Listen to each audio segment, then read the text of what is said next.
كتبدا القصة ديالنا من واحد ختنا سميتها ستيلا، وفات الصباح وهي ناعسة بدا تيليفونها كيصوني، جاوبات وفاش لقات با جون فرحات بزاف، وغادي نعرفو بلا مدة هادي ما هضر معاه حيت كان مشدود في الحبس. با شفار وحريفي في حلان الخزنات ويكون دابا كيخطط لشي سرقة جديدة، وستيلا ما عجبهاش هادشي حيت بسبب هاد البلان اصلا كان دخل الحبس اخر مرة، ولكن قال لها بلا اخر افير ليه ومن مورا غادي يعتزل، واخا ما عجبهاش الحال ولكن ما عندها ما دير وادعى وقطع. شويه غادي يتلاقى مع واحد الصاص سميتو تشارلي، وقبل ما يتحركوا عند الاعضاء الاخرين بداو كيهضروا على السرقه اللي غادي يديروا. جون بالطريقه اللي كيهضر مع تشارلي يبان بلي عزيز عليه بزاف وكيشابرو بحال ولد.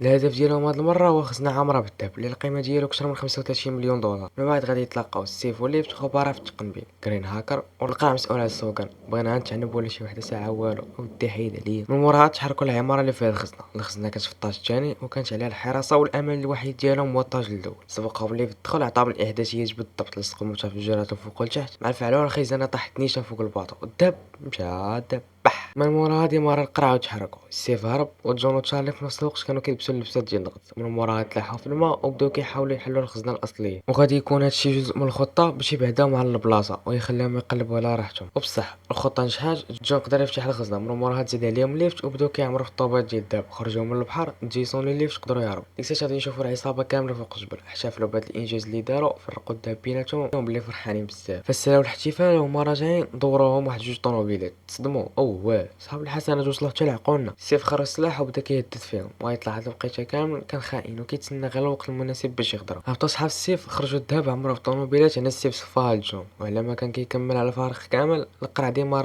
ديما تحرك، ولكن من زهرهم طاح في وسط البحر وغرق. السيف تيرا بشكل عشوائي باش يقدر يتاكد بلا ماتو. جابت ليه جثه ديال جون فوق الماء عاد ارتاح. من موراها تحركوا هو وصحابو.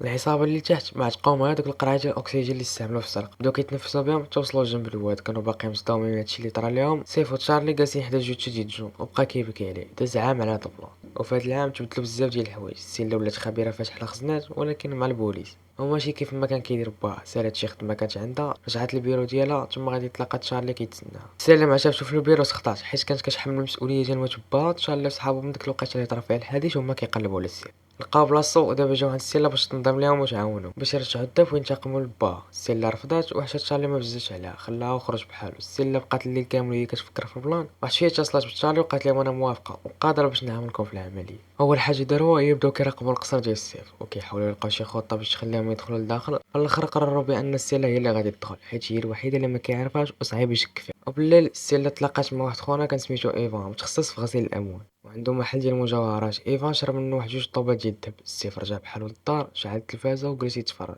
في نفس الوقت تشارلي وغرين كانوا كيراقبوا فيه، ومن تما تشارلي طاحت عليه واحد الفكره. في نفس ديك الليله تلقى السيلا وفكر باش يخسر التلفازه ديال السيف وهي تنتحل الصفه ديال خدامه في الصيانه، وبهكا غادي تعرف الشكل ديال الدار من الداخل وغادي تكون عارفه فين كاين الخزنه. لا تكي السيلا وافقات. القرع قدر يخلي وحده تما طيح فيه، مشى عندها للدار وبالليل وهي ناعسه استغل الفرصه ناض طبع الساروت وسرق ليها الحوايج. من موراها هرب بلا ما تحس بيه. بلاتي واش هادي كيهربوا منها الناس؟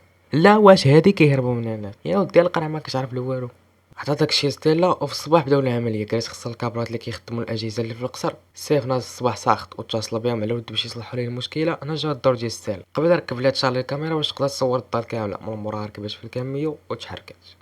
فاش وصلت للدار وشاف السيف غادي يبان بحال بدا كيتزعط فيها وبدا كيحاول يغريها ويوري الممتلكات اللي عنده. السيله جات من جنات حيت بهاد الطريقه غادي يقدر يسهل عليها باش انها توصل لداكشي اللي بغا. شويه بالصدفه لقات البلاصه ديال الخصم باش ما يعيقش بها بدات كتخربق عليه حتى التلفازه. وفي نفس الوقت قرينا رجع الكابلات لبلاصتهم ومراش على التلفاز وهكا وصلوا لداكشي اللي بغاو. وفي نفس الوقت السيف ما حس بوالو وهي خارجه طلب لنا السيف باش يتعشاو بجوج. وفي الاول ما بغاتش حيت تكون جالسه مع اللي قتل لها با، ولكن فاش تفكرت بلي غادي يعاونهم يسرقوا الخزنه بسهوله فقط لي من بعد وناضوا. من بعد تلاقات مع الدراري وبداو كيوجدوا الخطه. كري لاحظ بلي العرض ديال الممرات اللي كاينين في القصر ديال السيف صغارين بزاف وخاصهم واحد النوع ديال الطوموبيلات بالضبط هما اللي يقدر يدوز فيهم. ولا تشارلي وستيلا تكونيكطاو حيت عندهم نفس النوع. من موراها بداو كيجربوا فيها الثقل على اساس ذهب، ولكن فاش جربوها في السوقان ودوز من شي طرقان اللي كيتشابهوا لدوك اللي كاينين في القصر جاتهم صعيبه بزاف وصعيب باش انها تهز ديك الكميه ديال الذهب وتخرج بهم في الوقت المحدد. تشارلي قال لهم القليل اللي غادي نحتاجو واحد جوج طوموبيلات اخرين. وباش نزيدو نحيدو الشك جيسون داهم عند واحد صاحبو اللي سميتو ريش واتفقوا معاه باش يحيد لهم اجزاء اللي زايدين في الطوموبيل باش هكا الوزن ديالهم ينقص والسرعه تزيد. وبدا كل واحد فيهم من الفريق كيدير خدمته اللي فاش كيصايب متفجرات باش يفرقع الباب ديال القصر. قال الاختراق ديال السيستم ديال الاشارات المرور اللي كاينين في المدينه باش تسهل عليهم يهربوا. وفاش عطاهم الطوموبيلات وخداوهم وجربوهم والصدمه هي انهم كانوا تحسنوا بزاف كما كانوا كيتخيلوا. بلاتي وفي الشتا تيتي زادي كتعرف تصوب صاحبي وبقي هو حلف بواطا فيتيس اودي حيد عليا. من بعد بالي لنا السيف رجع عند ايفان باش يزيد يبيع ليه وهما كيدويو. ايفان جبد ليه ستار قال ليه وقعت قبل بعام. السيف حس بيه بلا عارف شي حاجه صفالي من مورا سرق الفلوس والذهب ومشى. من مورا بشويه دخل واحد سميتو ماتش ولد عم ايفان وزعيم مافيا اوكرانيو. وفاش لقى ولد عمو مقتول بهذيك الطريقه قرر انه ينتقم ويدير المستحيل باش يلقى هذا اللي دار في هذا الحال. في نفس ديك الليله تشارلي ولف تحركوا عند واحد خونا سميتو بيتش. تورق ليا لك شافو قداش وتقول دب صاب. المهم مشى عنده باش يقاد ليه شي متفجرات غادي يحتاجوهم. وبالطريقه اللي هضر مع تشارلي باين باللي فايت تعامل معاه. غادي نعرفوا بيه راه كنعاونو باش يوصل للسيف. بيتش قال لهم بان الافير غادي تقام عليكم بواحد 5000 دولار. قال لي ماشي مشكل المهم هو انهم يوجدوا في اقرب وقت. من موراها تحركوا. ما تحضر واحد خونا كان خدام مع ايفان وسولو خرج جا عندك شي واحد كيسول على الداب اللي تسرق هادي عام. فاش سولا المواصفات ديالو قال لهم بلي راه كان جا عنده واحد الراجل غليظ وشعره طويل وكحل وكان عنده بزاف ديال الوشام في رجليه. بعد ملي سمع هاد المواصفات مشاو نيشان عند بيتش. وفي نفس الوقت الدراري بداو كيوجدوا باش ينفذوا الخطه ديالهم. خلاو السيف تخرج باش يتلاقى مع السله وتحركوا بطوموبيلاتهم للقصر. ولكن فاش وصلوا تصدموا حيت جا السيف كان واحد الحفله كبيره وعارض على بزاف ديال الناس. وهادشي كاينين اللي خدموا متفجرات فراه غادي يتفرسوا. وقرروا باش انهم يلغيو العمليه. صونو ستيلا وعاودوا لها شنو طرا. وقال لها تشارلي بيرا ضروري خاصها تقنعوهم باش يعاودوا يديروا شي ديت اخر في شي نهار اخر. تلاقاو وجلسوا بداو كيتعشاو وهما كيدويو. ستيلا لا واحد الجمله كان كيقولها ديما با. السيف ملي فهم كاينه شي حاجه شدها من يديها بجد. ومن تما دخل تشارلي وجيسون وليفش وعطاو قتله ديال العصا. من موراها خرجوا مشاو بحالهم.